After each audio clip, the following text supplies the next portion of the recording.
السلام علیکم قاری صاحب. وعلیکم السلام ورحمۃ اللہ وبرکاتہ. قاری صاحب ਇੱਥੇ ਜਿਹੜੀਆਂ ਮਸੀਤਾਂ ਨੇ ਭਾਬੀਆਂ ਦੀਆਂ ਉੱਥੇ ਨਮਾਜ਼ ਨਹੀਂ ਹੁੰਦੀ ਤੇ ਜਿਹੜੇ ਕਾਬੇ ਬੈਠੇ ਨੇ ਭਾਬੀ ਉੱਥੇ ਤੇ ਸਾਰੀਆਂ ਨੇ ਗਈਆਂ.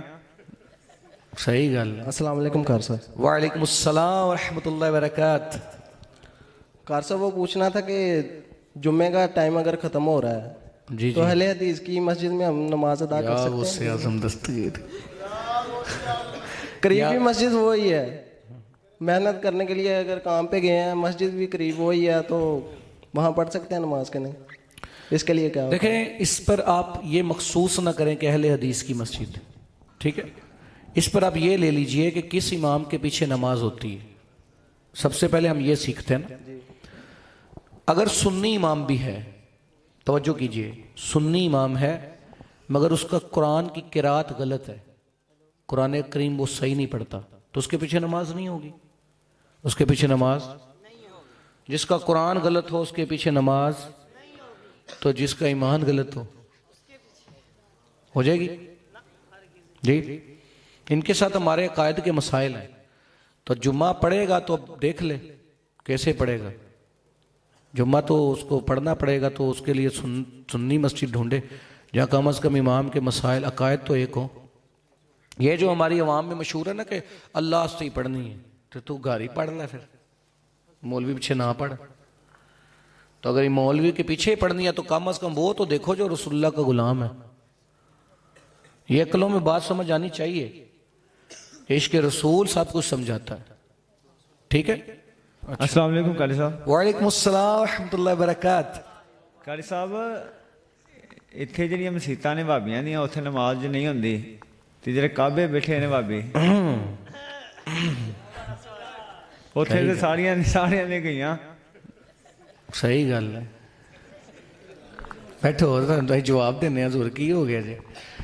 اہی کہتے واسطے 8 سال لائے نے جی عوام چ یہی سوال دے جواب نہیں دینے تھے. کیوں جی؟ توجہ بات توجہ والی. سب سے پہلے مجھے یہ بتائیے کعبہ شریف کے اندر کسی کا ہونا حق ہونے کی شرط ہے؟ جی اگر تو حق ہونے کی شرط ہے تو پھر ابو جہل نے 313 بت کعبے میں رکھے ہیں، اس وقت بھی کعبہ اللہ ہی کا گھر تھا. پہلے اپنے ذہن میں یہ بات نقش کیجئے کہ ایک وقت تھا جب اس میں 313 بت تھے، اس وقت بھی کعبہ تو اللہ کا ہی گھر تھا. اور نہ اللہ کمزور ہے جو اللہ نے ابو جہل کو وہاں متولی بنا دیا. یہ اس کی مرضی ہے، جسے چاہے جو دے دے. نمبر 2 یہ ہے 600 سال تک سلطنت عثمانیہ رہی، ٹھیک ہے. یہ ترک ڈرامے دیکھتے ہوں گے نا آپ لوگ، اس میں آپ کو پتا ہے کورلوس عثمان جو ہے، اس نے جو سلطنت عثمانیہ قائم کی ہے، تو اس نے 600 سال تک 6 صدیاں سنی امام رہے ہیں جنہوں نے 4 جماعتیں کرائی، حنفی، شافی، مالکی اور حنبلی، ٹھیک ہے. اب یہ جو سعودی ہے نا، سعودی عرب جو ہے، یہ اصل میں حکومت لے کر آئے ہیں برطانوی سامراجوں کے تحت. انہوں نے باقاعدہ مسجد کعبہ کے اماموں کو قتل کیا ہے. جائیں جا کے تاریخ پڑھیں. یہ تو ڈاکو قوم ہے. انہوں نے جا کے جو ہے وہ پہلے امام کعبہ قتل کیا ہے، پھر امام مسجد نبوی قتل کیے ہیں، اور پھر جناب حرم پہ قبضہ کیا ہے. اب یہ قابض لوگ ہیں. اب جب یہ قابض ہو گئے تو قبضہ تو اب بیت المقدس پہ یہودیوں کا ہے، تو وہ حق پہ ہیں؟ نہیں. لہٰذا ہم نے قرآن اور حدیث کو ہی دیکھنا ہے.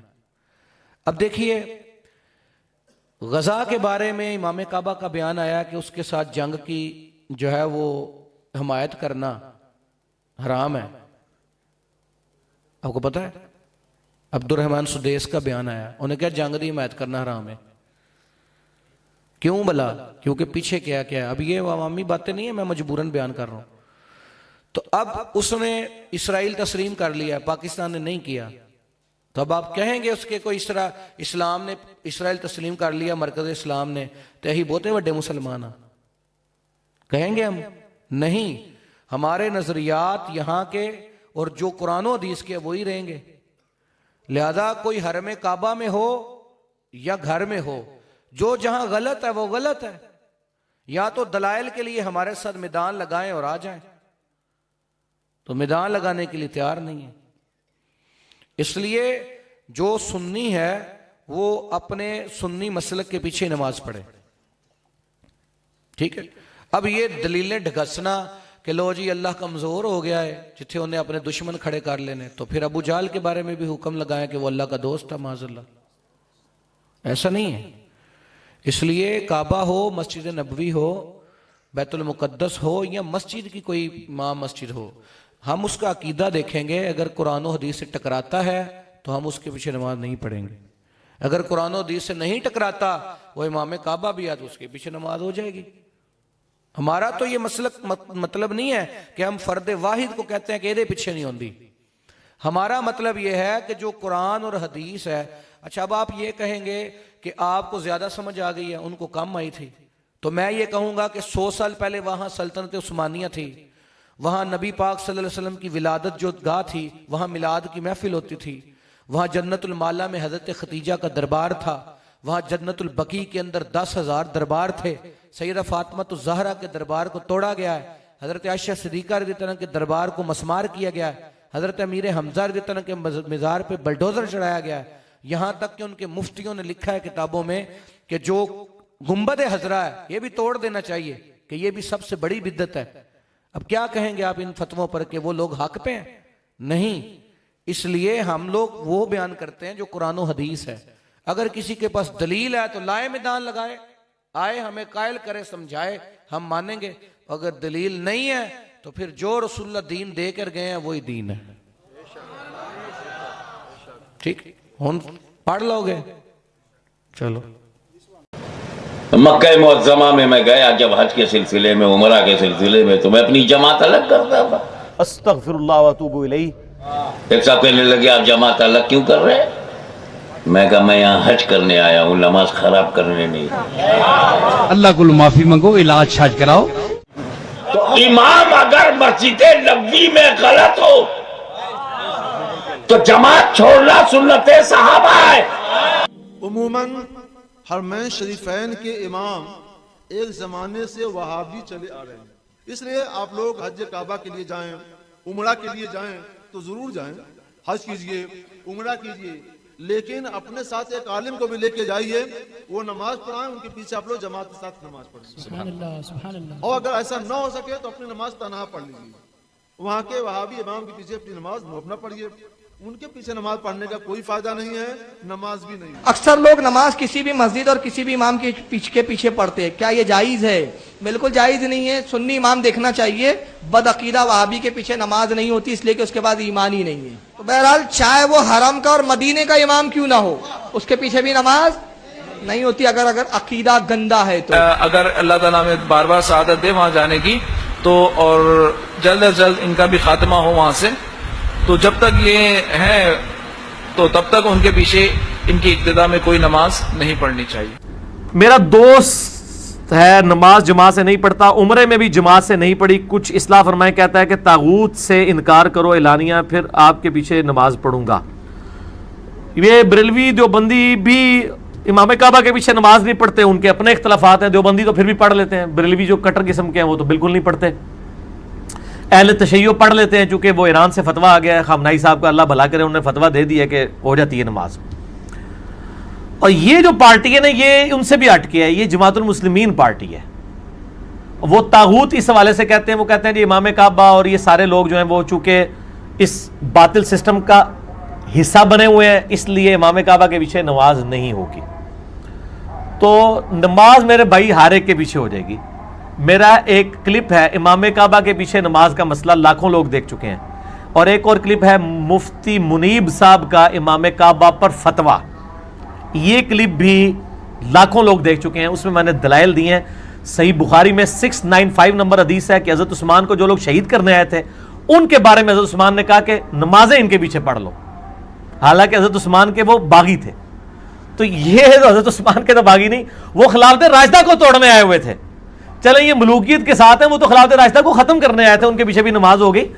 بہرحال اس میں یہ لمحہ فکریہ اس اعتبار سے ہے کہ حکمرانوں کی اصلاح بھی ایسے علماء کو کرنی چاہیے، اور خصوصاً اس قسم کے جو مختلف چیزیں سامنے آ رہی ہیں پبلک میں آج کل، ان کو انشاءاللہ میں بعد میں اس اذان کے بعد ڈسکس کرتا ہوں. انشاءاللہ اذان کا جواب دیں.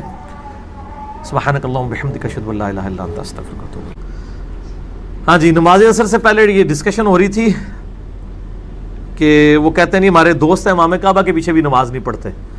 تو یہ ایشو تو مطلب چال ہی رہا. امام کعبہ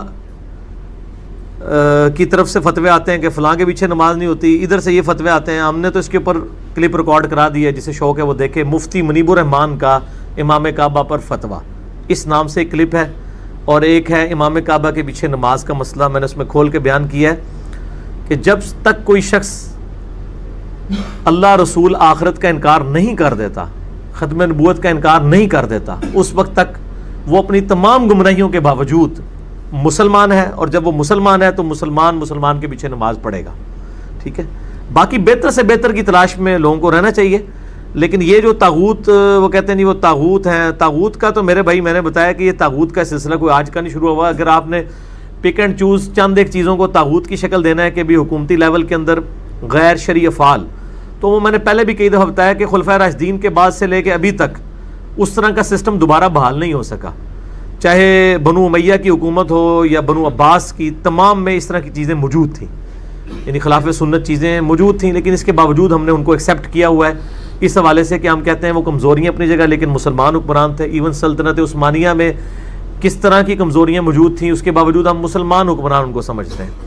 حکومت اسلامی نہیں ہے. بہرحال اسی طریقے سے سعودیہ ہو یا ایران ہو، ان سب کے بارے میں میرا یہی موقف ہے کہ ان حکومتوں کو ہم اسلامی نہیں سمجھتے، لیکن مسلمانوں کی حکومتیں تو ہیں.